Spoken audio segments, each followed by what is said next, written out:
Well, 2018 has finally come to an end, and I've got to be honest with you, your man Scullion is absolutely knackered. This has easily been the busiest year I can remember. Not only have I been juggling my 9 to 5 job at the same time as running Tired Old Hack, I also finished my NES Encyclopedia book, which is out in March, and of course I've got the small matter of my gorgeous baby daughter to take care of too. That said, I did still find time to get my fair share of gaming this year, and since it's basically illegal not to have an end of year list, here's my 10 favourite games of the year. Just a couple of points before I get started. This list is in alphabetical order, not best to worst. I really can't be arsed deciding whether a game was my 6th or 7th favourite game of the year. They're all great, just get them all. And before you even think about writing a comment saying, I forgot this, I forgot that, I didn't forget anything. I haven't played every game released this year, nobody has. And this is just my personal list, so no, I didn't forget Spider-Man or God of War or Tetris Effect, I just haven't played them yet. And I'm not going to add games I didn't play in case I ended up not liking them, which is unlikely but possible. For example, I think The Last of Us is pish. So that said, let's get cracking.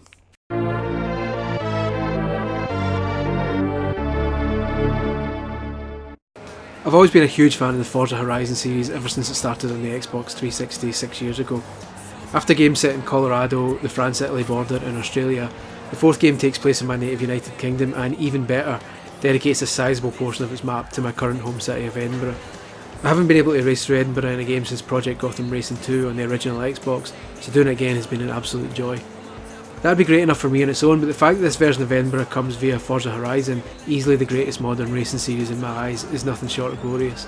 With breathtakingly realistic graphics, especially on an Xbox One X where you can race at 60 FPS, and a near endless supply of races to take on throughout its enormous open world map, this isn't just one of my games of the year, it's the best racing game of the entire generation.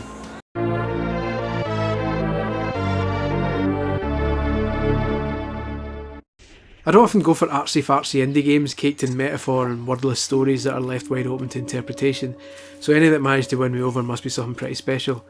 Grease, I think that's how you pronounce it, is indeed extremely special. It's easily one of the most gorgeous games I've ever played and the closest I've felt to playing a painting.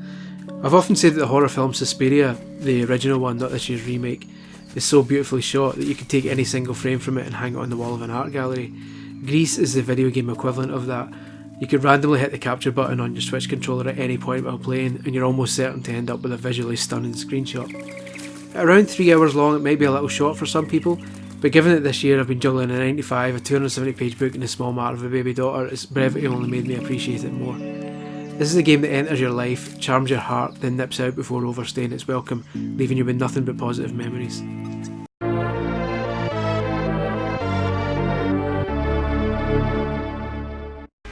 For years I've been crying out for a new Outrun game. Not literally crying out, mind, that would be a bit weird, but still, a new Outrun would be nice. So with no new Outrun on the horizon, at least none have officially been announced yet, luckily another Horizon appeared this year to fill that blue sky gap. Horizon Chase Turbo is an immaculate looking arcade style racer, clearly inspired by the days when Outrun and its ilk dominated the racing genre. It's smoother than a milkshake made by Pepe Le Pew, and its enormous helping of over 100 tracks means you'll be playing through its World Tour mode for ages. I'm so happy this game exists.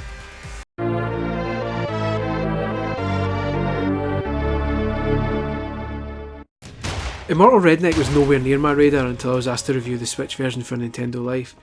It's an FPS set inside a series of giant pyramids, where the aim is to work your way through a maze of rooms, defeating the enemies in each one until you find the staircases that eventually lead you to the top. Given that I generally dislike procedurally generated games, I wasn't really enthusiastic to try it out, but I ended up loving it so much that after finishing the review I immediately went and bought the Xbox One X version. That's because it's only procedurally generated to an extent. While each time you enter one of its pyramids, its map consists of a completely different arrangement of rooms. Each of these rooms has actually been designed beforehand, and the quality shines through as a result. What you get then is a brilliantly fast-paced shooter that feels a lot like the old school days of Quake, Serious Sam and the like, and really doesn't take itself too seriously. Brilliant game.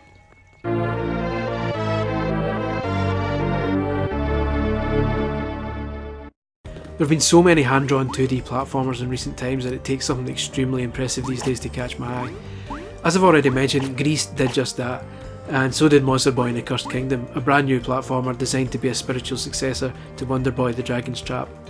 It's a brilliant old school Metroidvania game where you can turn into various animals, each with their own special moves and unique abilities to help you progress. The result is a fun platformer with a bunch of ability based puzzles. The most impressive element of this game though is how stunning it looks and sounds. You'd swear this was a big budget title rather than an indie release, but amazingly that's not the case. It won't beat everyone's tastes, especially at a price point of $34.99, but anyone who can appreciate that 2D titles don't always have to be punished with a budget price point will certainly get their money's worth with this one.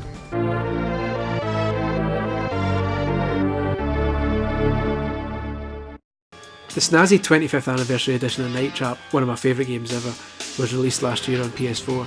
Developer Screaming Villains, aka One Man Team Tyler Hogle, developed a fantastic remaster by rebuilding the game from scratch, taking the original master tapes and piecing each segment together.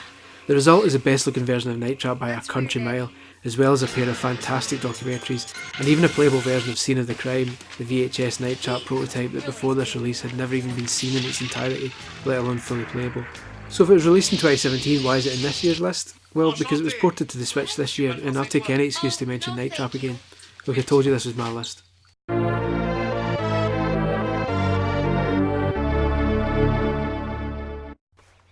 Many were expecting Red Dead Redemption 2 to be the greatest game ever made. It isn't. There is too many irritating bits and pieces for that, so it'll have to settle for being a mere masterpiece instead.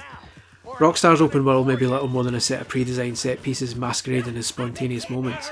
Find a funny clip on Twitter and you can almost be sure of finding a bunch of other people who had exactly the same experience in the same location. But it's so brilliantly crafted that it really doesn't matter. Since GTA 5 was originally released on the Xbox 360 and PS3 before being ported to the Xbox One and PS4, that means Red Dead 2 is Rockstar's first proper current gen game, and it really shows as the environments are jaw-dropping at times. It's sometimes a wee bit too clever for its own good, as you'll no doubt agree after having to clean your gun for the umpteenth time, but there's no denying that it's easily one of the best attempts at creating a cinematic experience to date.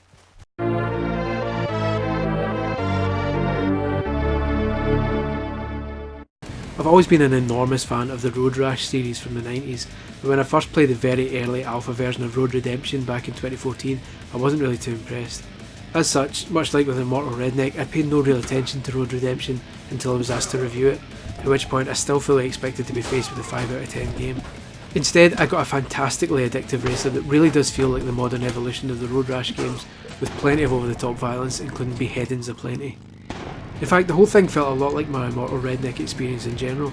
It was a game I wasn't fussed about, I was asked to review it, I was wary of its procedural generation, I ended up using it in a way that wasn't too intrusive, and once again I liked it so much I got the Xbox One version as a result of reviewing the Switch one.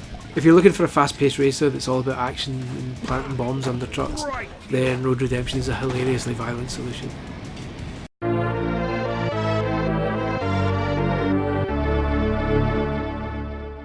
In a year full of cracking retro compilations, take a bow, Street Fighter 30th Anniversary Collection and the Mega Man X Legacy Collection games, this helping of SNK games is the best of the bunch. Exclusive to the Switch, it consists of 24 vintage SNK games from the company's pre-Neo Geo era. Even better, a number of these games are available in both their arcade and NES versions, meaning the real total is actually 32 titles. The flawless emulation and the fact that many of these games are fairly rare is good enough, but the real magic in this compilation is the museum mode that's included. Developer Digital Eclipse is well known for adding impressive museum modes in its retro compilations. Check out the Disney Afternoon collection and the aforementioned Street Fighter and Mega Man collections for proof of this. With this SNK collection, however, the studio has gone to ridiculous levels with SNK Complete Works 1978 to 1990, which is one of the most detailed galleries of artwork and behind the scenes information I've ever seen in a game. I spent hours and hours just reading through its 74 chapters and learned so much about the company's games in the process. His games are fun enough as it is, though some are a little prehistoric by today's standards, but anyone with a keen interest in the history of retro gaming should consider this essential.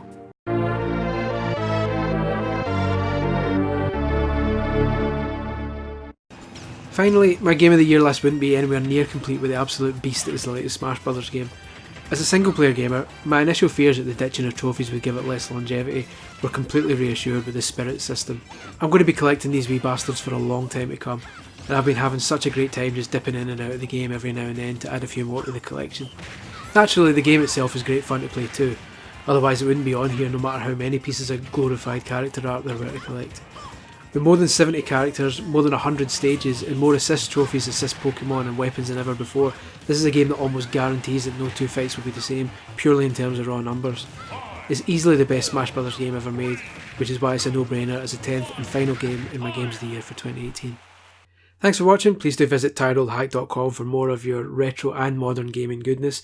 Please do the usual liking and subscribing on YouTube. Follow me on Twitter at Scully1888. And yeah, hopefully you have a good 2019 and you're along for the ride as I turn the site into something even bigger and better than it currently has been. Thanks for watching, guys. Bye bye.